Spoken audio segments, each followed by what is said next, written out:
প্রত্যেকে নেতৃবৃন্দ, কেউ যুবদল, কেউ বিএনপি, কেউ বিভিন্ন সংগঠনের সাথে জড়িত ছিলেন বা আছেন, তাদেরকে সরকারের আধা সরকারি সংস্থা এবং স্বায়ত্তশাসিত সংস্থার গুরুত্বপূর্ণ পদে তাদেরকে দায়িত্ব দিয়েছে। এরা একসময় আমি যখন ছাত্র রাজনীতি করি বা ওদের নেতা, ওদের বড় ভাই ছিলাম, আমি ওদেরকে চেনে, এরা অত্যন্ত ন্যায় নিষ্ঠার সাথে দায়িত্ব পালন করবে, এটা আমি আপনাদের সামনে বলতে পারি। এরা কেউ উৎকোচের কাছে, প্রলোভনের কাছে নিজের মাথাকে বিক্রি করে দেবে না।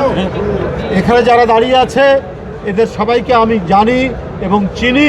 কোনো প্রলোভন দিয়ে এদের মাথা কেনা যাবে না। অতীতে কিছু দৃষ্টান্তও আমি জানি। তো এই কথাটুকু আজকে মিডিয়ার মাধ্যমে দেশবাসীকে আমি জানালাম। আমরা ধন্যবাদ জানাই এদেশের প্রধানমন্ত্রী, বিএনপির চেয়ারম্যান জনাব তারেক রহমানকে। তিনি প্রত্যক্ষভাবে সুদূর লন্ডন থেকে আন্দোলন পরিচালিত করেছেন। রাজপথের উপস্থিতি কারা কারা আছে সেটা তিনি অবহিত করেছেন। কার কীরকম নেতৃত্ব রয়েছে সেটা তিনি জানেন এবং সেই অনুযায়ী তিনি মূল্যায়ন করছেন, বিভিন্ন পদে দিচ্ছেন।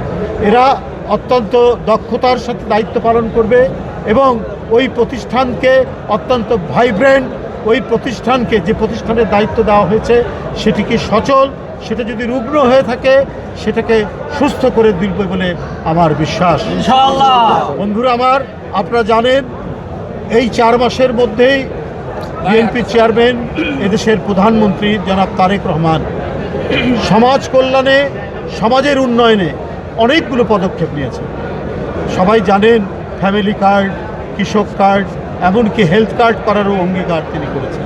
আর তারেক রহমান যেটা অঙ্গীকার করেন ওটা বাস্তবায়ন করে ছাড়েন। এইটা তারেক রহমানের নীতি, এইটা তারেক রহমানের রীতি। বলেছেন খাল কাটবেন, তিনি প্রধানমন্ত্রী হওয়ার 3-4 দিনের মধ্যে থেকেই তিনি সেই কর্মসূচিটি নিয়েছেন।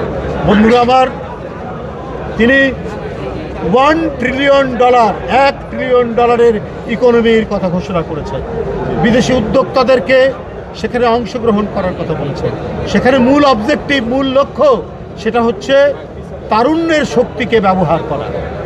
এই যে $1